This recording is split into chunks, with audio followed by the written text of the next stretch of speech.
si A dia jadi CEO sukses, gue biasa aja. Si B dia punya keluarga bahagia, gue gini aja. Si C dia udah keliling dunia, gue gini aja. Itu kan lebih parah lagi. Kita ngambil kesuksesan semua orang, kita hantemin ke diri kita sendiri gitu. Lu sehat bro.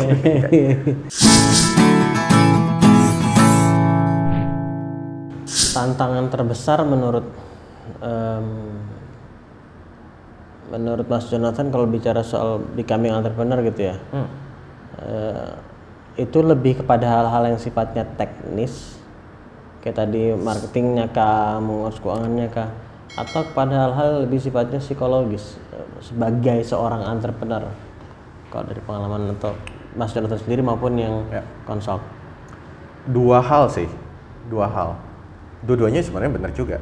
Jadi di satu sisi gini, sekarang itu kayaknya ada bagian tadi peer pressure, dimana kita melihat teman-teman kita semuanya bikin usaha ya.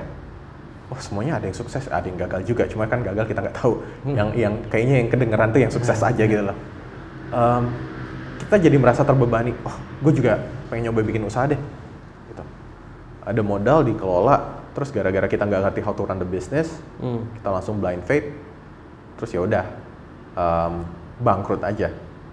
Nah kan sebenarnya akan lebih baik. Itu kan kalau kita ngomongin psikologis. Tapi akan lebih baik juga disupport dengan hal yang teknis. Gitu. Bahwa kita mengerti how to run the business. Kita ngerti soal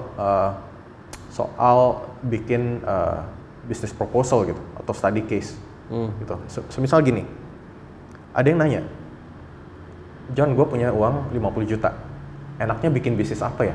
Ya, lo aja nggak tahu lo mau bikin bisnis apa. Kalau gue bilang, "Oke, lo bikin bisnis A," emang lo tahu gimana caranya jalanin? Tuh, misalnya, "Oke, lo bikin bisnis makanan." Emang lo tahu caranya bikin makanan yang enak gimana?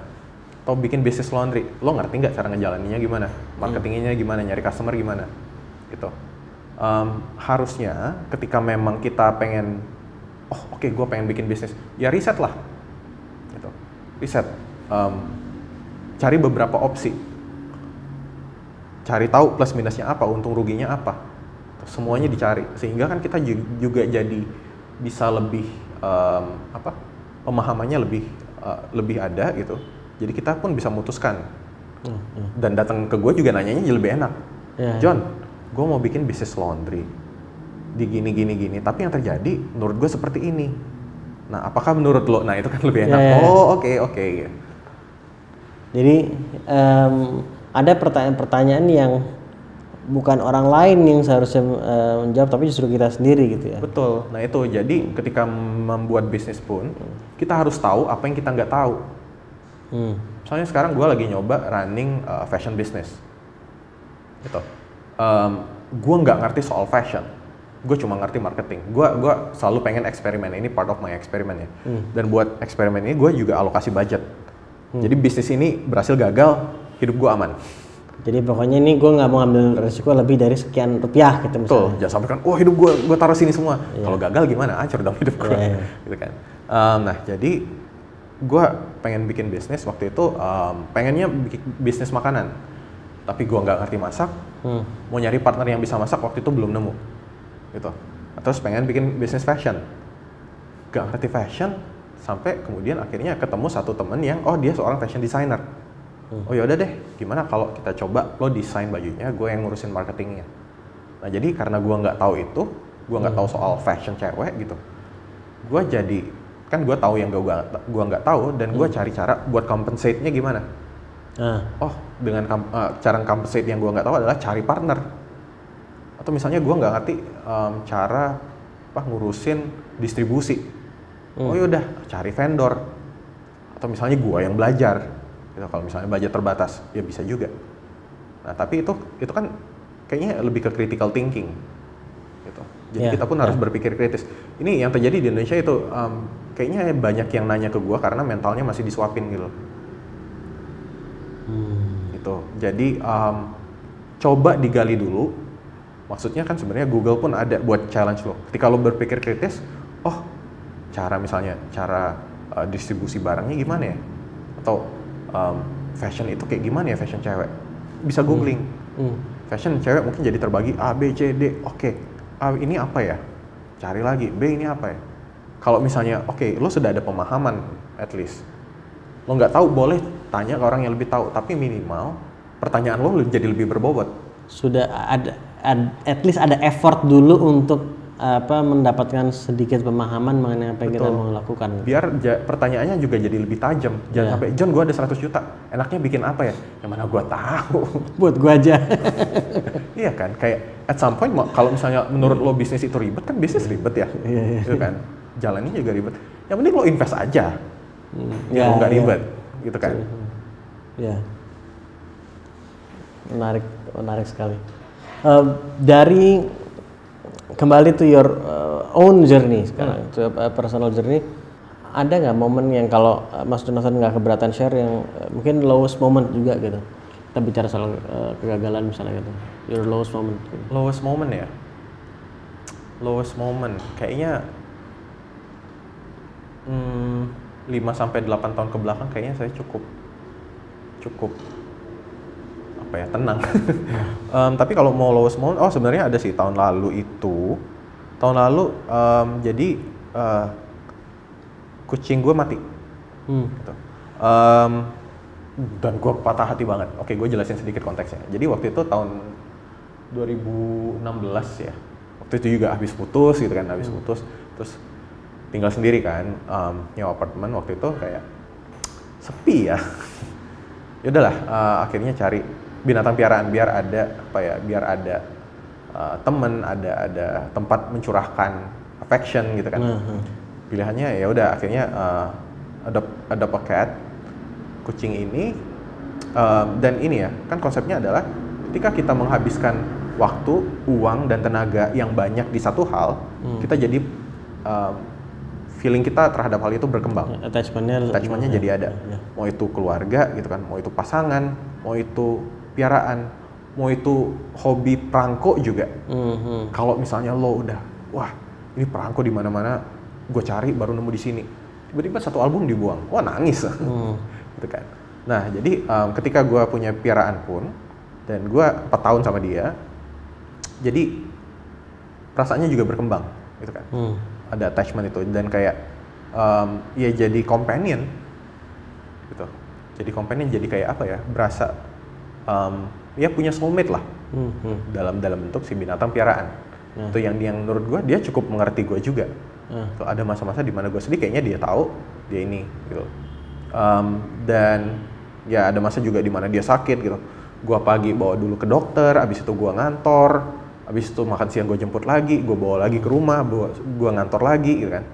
Jadi itu tadi, waktu, uang, dan tenaga yang gue keluarin juga banyak, jadi gue juga ada attachment di sini. Nah waktu itu kayak dia sakit, gitu kan, gue coba bawa ke dokter, dikasih obat, terus makin lama loh kok kayaknya makin parah, bawa ke dokter lagi, besoknya mati. Gitu. Dan waktu itu kayak gue ke rumah sakit pun, ke vetnya itu, gue lebih kayak ya udah deh gue mau cek keadaan dia kayak gimana. Yang ternyata kayaknya memang sakitnya sudah lumayan parah. Tuh, jadi dan menurut gue juga waktu itu gue merasa dia itu nungguin gue. Jadi kayak dia emang udah mau mati.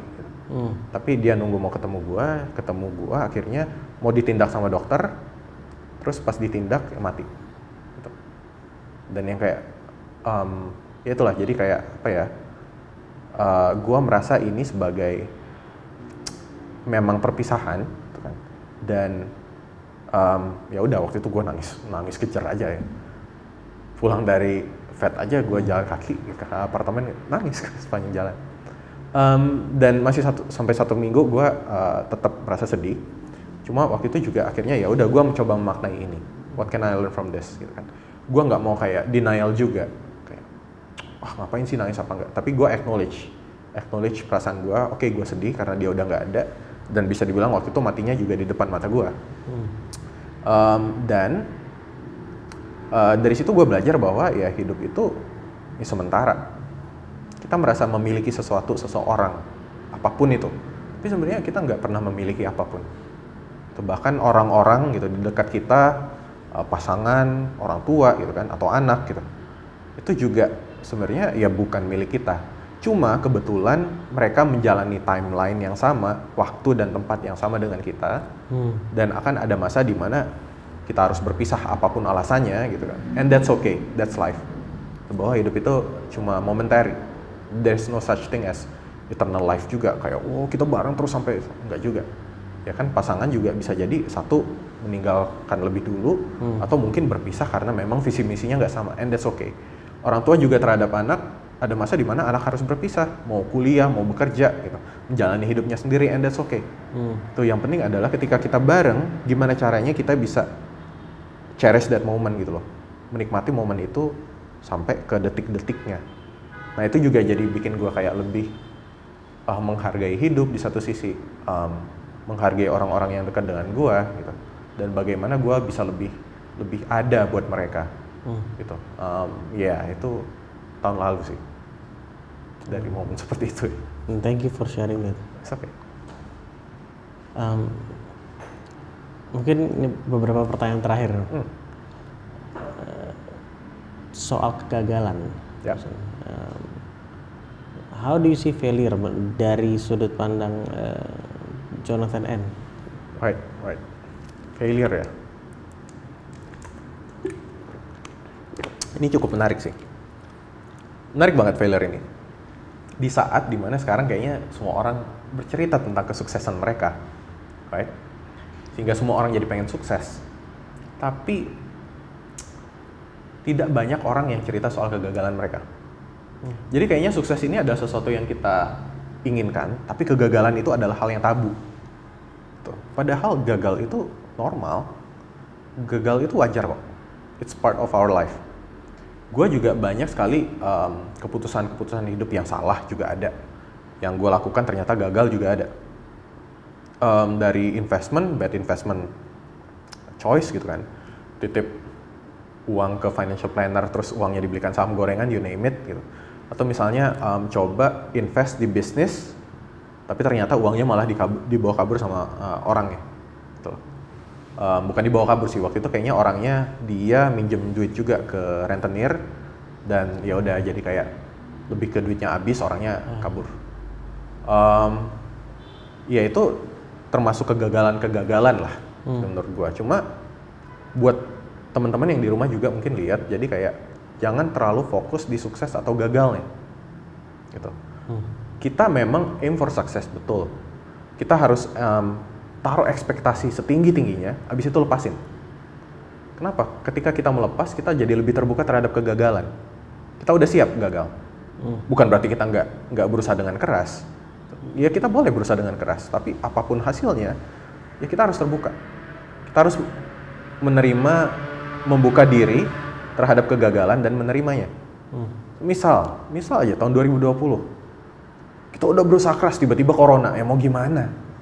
Banyak bisnis yang bangkrut, ya mau gimana gitu kan. Nah itu kita juga, ketika kita menerima, membuka diri terhadap kegagalan, kita jadi lebih tahan banting gitu.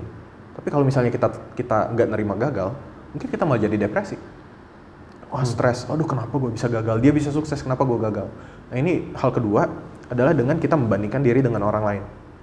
Yang menurut gue nggak perlu. Kenapa? Karena variabelnya beda. Orang bisa sukses, oke, supportnya dia ada A, B, C, D, E, F, G. And that's okay. Gitu. Sedangkan kita, mungkin variabel kita cuma A, B, C. Kita cuma bisa menghasilkan segini. Dia mungkin karena capitalnya gede, dia bisa menghasilkan jauh lebih banyak. And that's okay. Gitu. Gak perlu kayak, kenapa dia bisa kayak gitu, gue gini ya? Kenapa dia jadi CEO, karir gue gini aja ya? Kenapa orang ini misalnya, si A, dia jadi CEO sukses, gue biasa aja.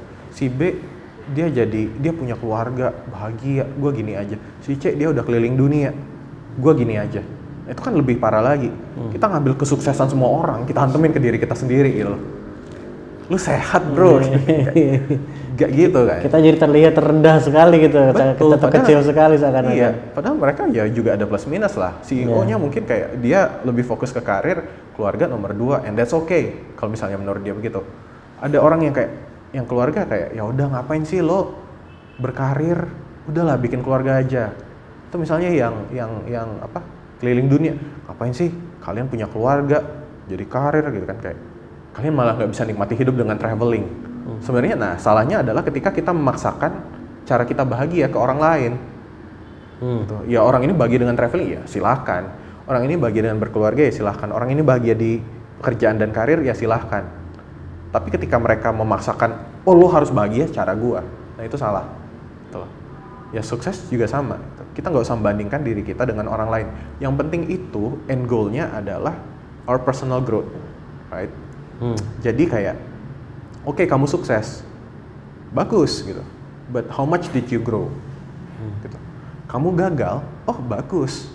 How much did you grow? Jadi daripada kita terlalu peduli sama outcome-nya, kita mending fokus di prosesnya. Seberapa kita bisa berkembang. Dan berkembang juga bukan berarti ketika kita gagal, kita jadi nggak berkembang. Ya kita bisa berkembang aja kok. Banyak teman-teman saya juga bikin usaha, bikin startup gitu misalnya. Startupnya gagal, tapi mereka belajar banyak banget. Ya good for them gitu. Itu kan bisa jadi sesuatu buat mereka buat kedepannya. Tapi jangan sampai sukses pun tapi kita nggak belajar apa-apa juga percuma gitu. Karena itu baik lagi end goal-nya adalah our personal growth gitu. Sehingga ketika kita fokus di perkembangan diri kita, mau sukses atau gagal kita jadi lebih terbuka. Menarik. Jadi tadi tetap taruh ekspektasi setinggi-tingginya tapi habis itu lepas. Betul. Gimana dengan orang yang bilang, lu jangan terlalu berekspektasi nanti lu pas kalau terlalu tinggi berekspektasi ntar kalau misalnya nggak tercapai jatuhnya sakit, yang wajar saja gitu. What do you think about that? Nah, kalau kita tidak berekspektasi jadinya kita tidak termotivasi. Semisal gini, prinsip gue selalu aim for the moon. Bayangin ya, mungkin di tahun 500 sebelum Masehi, ada orang yang kayak gimana ya kalau kita satu saat ke bulan gitu. Oh bercanda lu gitu, udah gak mungkin gitu. Nah tapi bayangin dari mimpi yang sederhana kayak gitu, gimana caranya kita bisa ke bulan? Mimpi yang mungkin buat sebagian orang kayak gila, gak masuk akal. Tapi ketika ada mimpi itu orang jadi riset, orang jadi melakukan sesuatu. Oh untuk ke bulan jauh, kayaknya kita perlu roket. Roket seperti apa? Gimana caranya kita bikin roket seperti ini misalnya? Oh kita butuh bahan-bahan seperti ini, ngumpulinnya di mana? Oh kita butuh engineer seperti ini, oke nyarinya di mana? Spesifikasinya apa? Gitu kan. Nah sehingga ketika kita udah tahu, ketika kita udah punya grand plan-nya, ke bulan itu jadi kayak lebih masuk akal. Yang di ribuan tahun lalu mungkin terdengar gak masuk akal, sekarang kita malah mau coba ke Mars. Bahkan sekarang kalau mau bilang ke Jupiter kayaknya bisa deh. Gitu kan. Nah, jadi mimpi itu the thing that drives us, keeps us going. Apakah kalau misalnya kita coba sampai Jupiter? Ya udah, orang-orang itu juga mereka itu memacu untuk riset lebih jauh, untuk berusaha lebih jauh. Tapi kalau nggak sampai Jupiter ya nggak apa-apa juga. Gitu. Bisa jadi nggak jadi kayak aduh gua stres. Kenapa? Nggak sampai Jupiter nih gitu. Nggak juga gitu. Justru kita tahu gitu, kita mau men-challenge diri kita sehingga kita juga jadi berkembang lebih baik, mencapai hasil yang lebih baik. Tapi kita juga terbuka terhadap kegagalan. Ketika kita nggak sampai Jupiter nggak apa-apa, at least we've tried. Kayak ibaratnya mau PDKT ke satu orang loh. Kan daripada nyesel, aduh ini cewek cakep nih, gue suka nih sama dia. Udah tapi, udah nggak usah gitu kan. Kita keburu nggak berusaha. Tapi jadinya mungkin seumur hidup kita akan dihantui pertanyaan, kalau dulu gue deketin gimana ya? Ya udah kan kayak, ya udah deketin aja. Kalau ditolak juga nggak apa-apa, at least you tried gitu loh. Gitu. Bukan berarti kayak, kalau gue deketin berarti lo harus mau sama gue, kan nggak gitu. Tapi kan konsepnya seperti itu. Minimal kita sudah berusaha, tapi kita juga harus terbuka terhadap hasil apapun yang kita terima.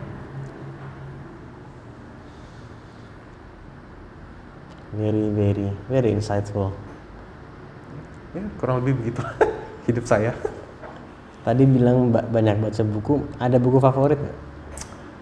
Buku favorit itu ada satu, The Magic of Thinking Big. Magic of Thinking Big gitu kan. Jadi kita juga harus berpikir besar lah. Karena dari berpikir yang besar itu banyak penemuan-penemuan terjadi. Gitu kan. Itu buku klasik ya. Sampai sekarang masih relevan. Betul. Terus ada satu lagi yang menurut gue cukup relevan sekarang, itu Grit, GRIT. Angela Duckworth. Right. Dan menurut gue itu cukup relevan karena sekarang itu di masa yang serba instan ya, apalagi buat generasi Z gitu, dimana mereka sekarang kayak pengen semua serba instan, ngechat harus langsung dibales, posting sesuatu harus ada yang like, comment, share. Gue sempat hidup di masa dimana ngirim surat, dapat balasan, gue harus nunggu 2 minggu. Sekarang kayak orang tuh 5 menit gak dibalas tuh udah panik. Mana sih kok gak dibalas gitu? Dulu gue 2 minggu gitu. Gitu kan.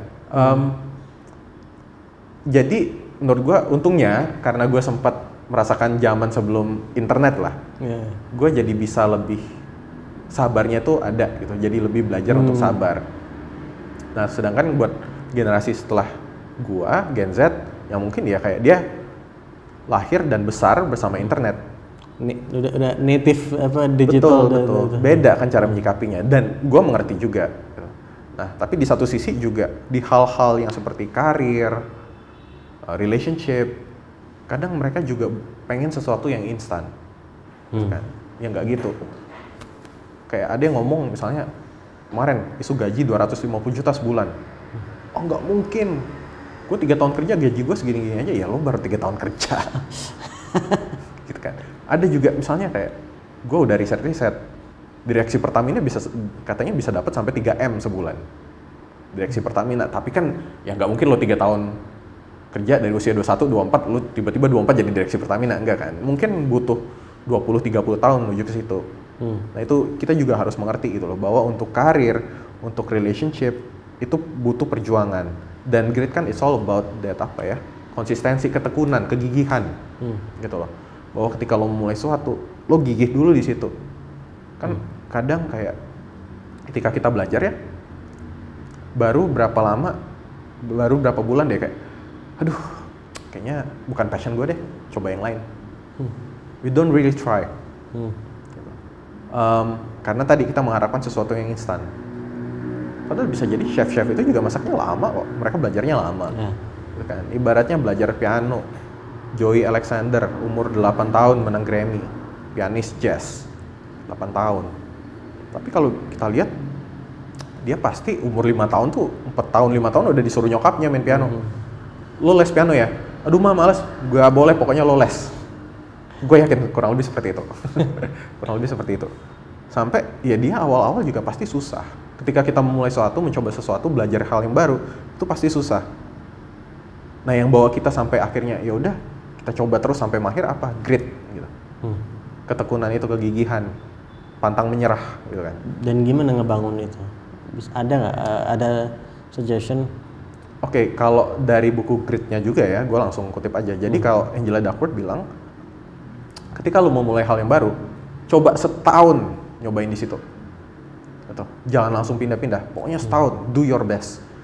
Nah setelah setahun, kenapa setahun? Karena itu kan di awal pasti susah.